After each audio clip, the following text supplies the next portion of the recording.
Hoje vamos falar sobre a história de Minas Gerais. Recentemente recebemos aqui no programa o educador Marco Antônio Silva para um debate sobre a violência nas escolas. E agora ele está de volta com o lançamento do livro Hora de Construir, História de Minas. A edição, que será ela vai ser distribuída pelas escolas públicas do estado por meio do Programa Nacional do Livro Didático, foi feita em parceria com a Amélia Porto e retrata nossa história de forma mais abrangente e criativa. Tudo bem, Marco? Tudo bem, boa tarde, os telespectadores do BH News. É um prazer estar aqui de volta conversando com vocês. O prazer é todo nosso. E agora vamos falar de história, né? De Isso. História de Minas Gerais. Como é que foi esse processo para fazer? Deixa eu mostrar o livro aqui. Este livro que já passou por todo, né, assim, o aval aí do crivo, governo, né? Do governo Exatamente. federal, do MEC, né?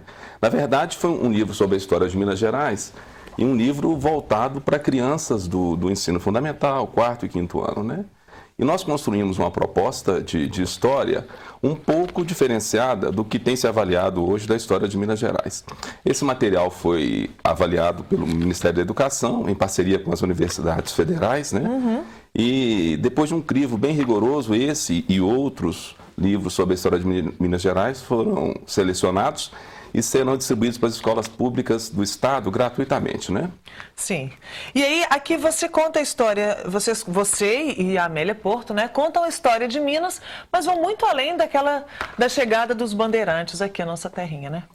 Na verdade, nós começamos com um outro conceito de história para entendermos melhor a história do nosso estado. Sim. Nós tínhamos um conceito tradicional de que a história de Minas se reduzia à história das chamadas cidades históricas, né? Termo que é questionado hoje, né? Ouro Preto, Mariana, São João do Rei são cidades que têm uma história belíssima e a gente retrata isso muito no livro, mas Minas Gerais tem 853 municípios, né?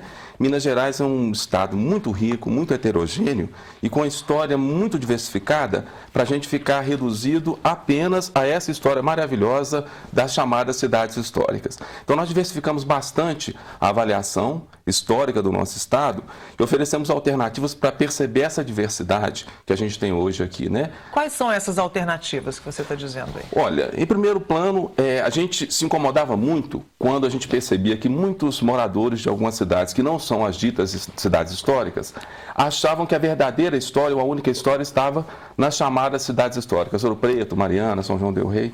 Então, muitas vezes, municípios que tinham histórias belíssimas, histórias extremamente ricas, diversificadas no plano cultural, no plano econômico, alguns municípios com um artesanato maravilhoso, muitas pessoas saíam em busca de outras cidades para conhecer a história de Minas, como se eles não vivessem um espaço que tivesse uma história muito rica. Alguns prefeitos, em alguns encontros que a gente fez aí de consultorias com as prefeituras do interior, chegaram a dizer para a gente que eles não sabiam que o município no qual eles administravam tinha uma história possível de ser contada, uma história possível de ser discutida e aprendida, né? E estudada, né? Então nós começamos a trabalhar um pouco esse diferencial, né? E fomos descobrindo que a história de Minas é maravilhosa, né? Utilizamos muitos materiais produzidos em várias partes do estado, né? Sim. Nós trouxemos muitos recortes de jornais, muitas revistas produzidas no Triângulo Mineiro, produzidas no Vale de Jequitinhonha, produzidas no sul de Minas, e fomos montando, né, esse mosaico aí para oferecer, de fato, ao estudante, tanto de Belo Horizonte quanto das cidades históricas ou de qualquer parte do estado, possibilidade de conhecer melhor a riqueza que é o nosso estado. Sim. O que você viu em toda essa pesquisa que você não sabia, ou que você achou curioso? O que você viu assim que você tem aqui no livro? São muitas coisas, né? Mas por exemplo, a questão dos índios, assim, isso é uma questão que não é muito retratada também, né? Assim, quantas tribos nós temos aqui? Minas também tem tribos indígenas. Tem muitos índios, né? Existe, dentro do nosso processo de pesquisa, nós chegamos a ver que a maior parte dos mineiros não tem clareza sobre os índios que habitam, nem sobre os índios brasileiros, né? Mas os índios que habitam o estado. Há um pensamento hoje de que o índio ainda continua vivendo isolado da civilização, que é caçador e coletor, né? Que ele vive mais ou menos como viviam os primeiros índios quando Cabral chegou aqui, né? E isso não é um fato, né? Hoje nós temos algumas tribos isoladas na floresta amazônica, em torno de 80 tribos aproximadamente, que não têm contato com a civilização, né, a chamada civilização. Mas em Minas nós temos, por exemplo, 8 nações indígenas, né? E são índios que estudam nas universidades federais, alguns fazem direito, alguns fazem curso de licenciatura. São índios que assumem, às vezes, cargos no legislativo, né? Em São João das Missões, nós temos um prefeito que foi eleito, reeleito, e ele é indígena, né? Alguns vereadores que são indígenas. Temos índios vivendo alguns problemas, alguns dependem do Bolsa Família, já que os rios foram muito poluídos, o território foi extremamente destruído e eles não conseguem hoje uma produção autossuficiente. Então nós temos indígenas com contato muito grande com a população dita civilizada, que mudaram o perfil cultural e fazem parte da história do nosso estado. Ainda preservam muito da cultura tradicional, mas já tem esse contato e essa miscigenação cultural. Esse é um fato curioso, mas a gente tem inúmeras outras curiosidades que a gente vai descobrindo, né? Ainda nós temos uma coisa que surpreendeu, né? Quer dizer, nós temos hoje os meios de transporte que evoluíram muito, sobretudo no século XX. A gente ainda encontra muita gente nesse estado que vive, que sustenta a família utilizando o transporte animal. Tanto para carro de boi, carroceiros, tanto para fazer o transporte urbano ou então para passeios, né? Isso é muito comum. Temos um artesanato muito significativo. E de uns anos para cá, parece que a sociedade tem reconhecido esse tipo de produção cultural. Tem muitas famílias se sustentado em cima desse artesanato, tem se orgulhado muito dessa produção, que ela é muito típica e única daquela região. Então, são muitas riquezas que a gente foi descobrindo.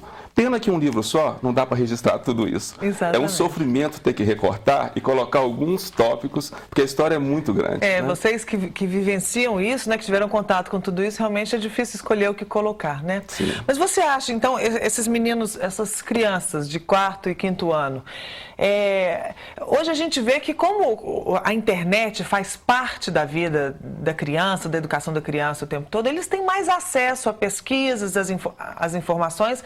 Então, os livros didáticos também precisam avançar nessa pesquisa, nessa curiosidade, né? Porque senão eles ficam aquém do que é possível encontrar na internet, né? Por exemplo.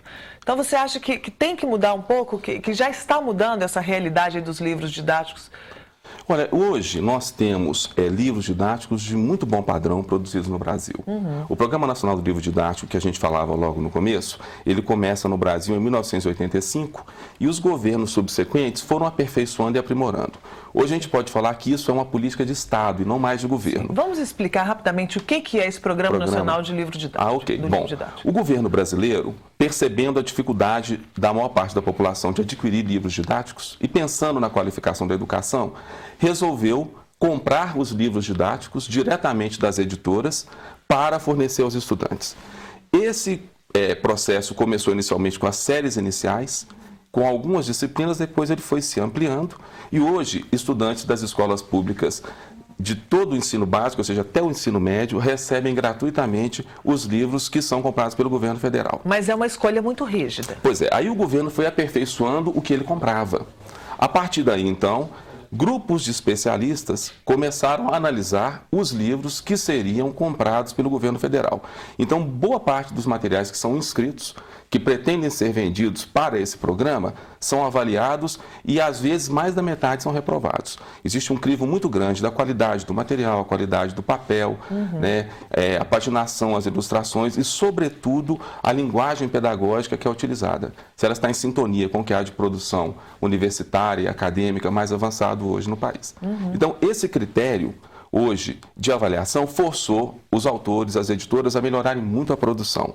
Com isso, nós temos livros de muito bom padrão sendo produzidos hoje no Brasil. Inclusive para as escolas particulares também, né? O programa se restringe à escola pública, mas o fato da qualidade do livro ter sido melhorado bastante nos últimos anos, forçou as escolas privadas a construírem seus materiais próprios com melhor qualidade ou a comprarem materiais de editoras mais qualificados. Um fato interessante é que muitas escolas privadas, hoje, elas só adotam livros didáticos que já foram aprovados no PNLD. Sim. Porque sabem dessa qualidade. É uma segurança que elas têm, Sim. né, da qualidade desse material. Isso. E aí os livros, como você me perguntava anteriormente, os livros didáticos hoje, eles avançaram muito na qualidade da imagem que é reproduzida, na qualidade das informações, e eles são ferramentas que orientam o professor e o estudante a buscar outras informações. Então, dificilmente você encontrará um livro didático hoje que não orienta a pesquisa na internet, que não discute como essa pesquisa deve ser feita, que não oriente o professor como ele deve trabalhar melhor aquilo, que não traga informações adicionais. Nós temos uma juventude hoje, né, e as crianças que dão conta muito bem desse mundo digital, desse mundo virtual.